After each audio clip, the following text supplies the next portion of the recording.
avanzado, pero hasta las definiciones son extraordinariamente... Miren cómo está definido, por ejemplo, datos sensibles o personalísimos. Dice, datos sensibles, aquellos datos personales que se refieren a las características físicas o morales de las personas, o a hechos o circunstancias de su vida privada o intimidad, tales como los hábitos personales.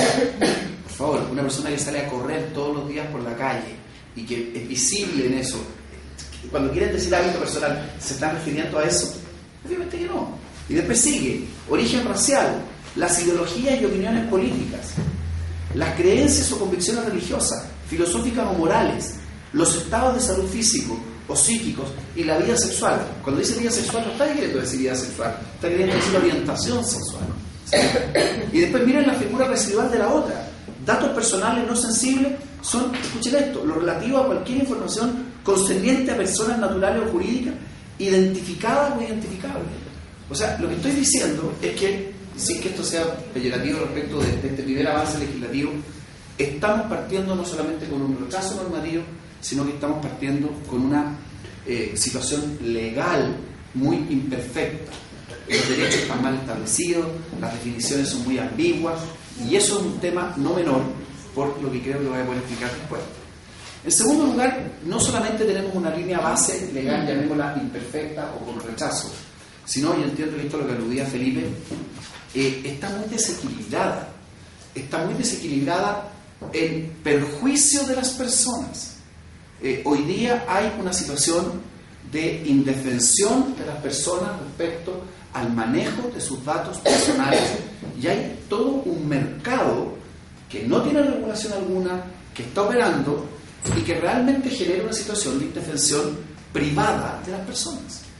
Esto que se menciona siempre, que la gente va a una farmacia, ¿no? Así, y le piden para hacer una rebaja, le piden su RUT, y después resulta que ese RUT sirvió para hacer ni más ni menos que un perfil de sus pautas de consumo, y que eso puede ser objeto de una...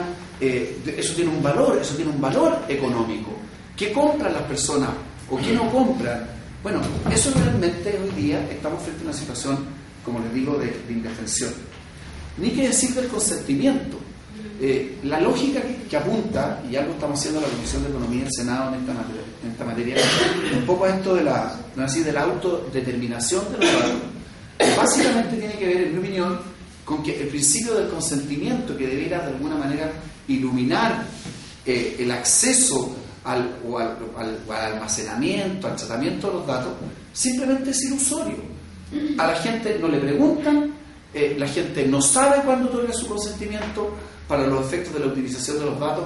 La letra chica ya simplemente es una letra minúscula, porque ni siquiera es letra chica. Entonces estamos frente a una situación ahí que tenemos que resolver.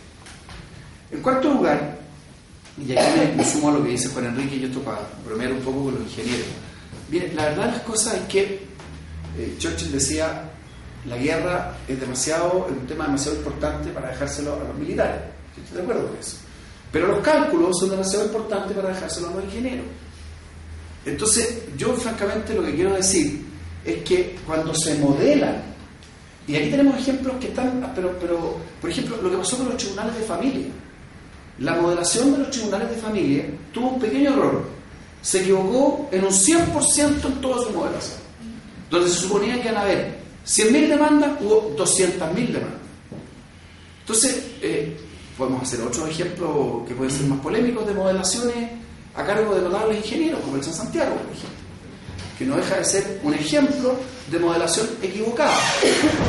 Entre paréntesis, en esta disputa que hay, que ustedes podrán leerla en qué consiste, entre políticos y tecnócratas, yo siempre recuerdo esa discusión, porque el único que le atinó a lo que había que hacer era el único que no sabía de transporte.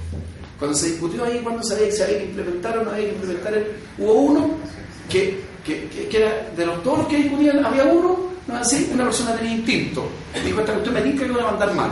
Pero otro dijo: mire, ¿sabe qué más? Yo de esto no entiendo nada, pero tengo un cierto sentido común y me dice que esto no va a funcionar. Entonces, pero lo que yo quiero decir respecto de la modelación, mire, primero, como dice Juan Enrique, ojo con las modelaciones, porque ¿cómo se evalúan las demandas encubiertas que la existencia de legislación y el conocimiento de la legislación gatilla? Eso es muy difícil de hacer. Segundo, ¿cómo pueden modelar? Porque yo imagino que la modelación está hecha respecto de la ley que existe. Pero como esta ley tiene que perfeccionarse sustantivamente, yo tengo la impresión de que la modelación hay que hacerla con cargo a la ley perfeccionada, esperada, y no a la ley como está hoy día. Lo que quiero decir es lo siguiente. Si tenemos, por ejemplo, definiciones correctas en la legislación que zanjan en buena forma las colisiones de derechos o de principios a los que tú apuntabas, obviamente que eso va a significar que las demandas por interpretación van a ser menores. Si la ley es extraordinariamente ambigua, lo que yo estoy haciendo es decirle al órgano que la tiene que interpretar, le estoy recargando la tarea de interpretación. Si la ley es mucho mejor definida, estoy reduciendo ese margen de interpretación. Y si se toma un concepto como el de Juan Enrique, en términos de que pudiéramos establecer, sin llegar a los extremos del derecho anglosajón, una suerte de precedente obligatorio establecido de alguna manera, entonces también la carga disminuye. De manera que tenemos eso, y me empiezo a mover hacia el final, de lo que quiero centrar mi exposición.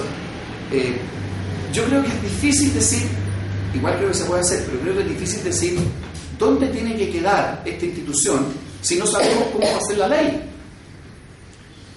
Es decir, aquí hay una cuestión previa. Definamos bien una ley de protección de datos personales, resolvamos los conflictos, resolvamos las colisiones jurídicas de principio, y una vez que tengamos eso resuelto en forma adecuada, yo creo que ese es el minuto en que uno puede decir, mire, a partir de este marco normativo, veamos dónde ponemos las cosas. Porque de lo contrario, es muy difícil hacerlo. ¿Cómo se puede resolver? Fuera de broma, ¿cómo pueden calcular ustedes pueden calcular las cargas con las salvedades que sea Juan Enrique a partir de la legislación que hoy día existe? Pero esa legislación, como se ha dicho aquí, es extremadamente defectuosa. De manera que yo francamente creo que la modelación hay que hacerla sobre la base de la ley, sin rechazo de la ley perfeccionada, y no antes. Y podrá servir, por supuesto, como un buen insumo, porque de lo contrario se produce ahí, o sea, ustedes están trabajando con, vuelvo a decir, con definiciones ambiguas, imperfectas, con vacíos enormes. Entonces, primero definamos la ley, después vemos dónde lo ponemos. Pero dicho eso, yo tengo la siguiente, quiero argumentar, siempre tentativamente, y yo creo que en esto me da la impresión que creo que va a estar bien dividido el panel y eso puede ser interesante para ver. Yo tengo varias, voy a decir, razones, muchas de ellas que son algunas intuiciones y otras convicciones de por qué esto tiene que ser y por qué tiene que estar en organismos distintos y no en el mismo organismo. Primero, me hace fuerza la experiencia internacional. Creo que los países que van más en la vanguardia en esta materia deben recibir de parte nuestra una mayor atención. Si el propio Alejandro decía que estamos retrasados normativamente, yo lo primero que haría sería, con modestia, mirar qué están haciendo y hacia dónde se han ido moviendo los países que están en la vanguardia. Francamente creo que es una cuestión como de modestia intelectual, pero que hace sentido. Y lo que dice Felipe, que yo no tenía idea de cómo está cambiando el Reino Unido, es también una señal, porque claro, de repente hay que ver hacia dónde se están moviendo las cosas, pero a partir de la línea del punto, valga la redundancia, del punto inicial. En segundo lugar, voy a hacer una cuestión conceptual. Miren, y quizás un ejemplo que quizás puede servir, quizás no sirva. Cuando se discutió el tema de si los bancos debían o no debían participar en la industria previsional,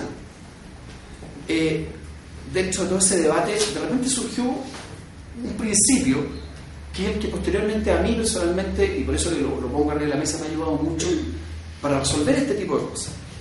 Y quiero decir lo siguiente: cuando los impulsos, llamémoslo así, cuando los impulsos originarios de dos entidades son opuestos, hay que separar.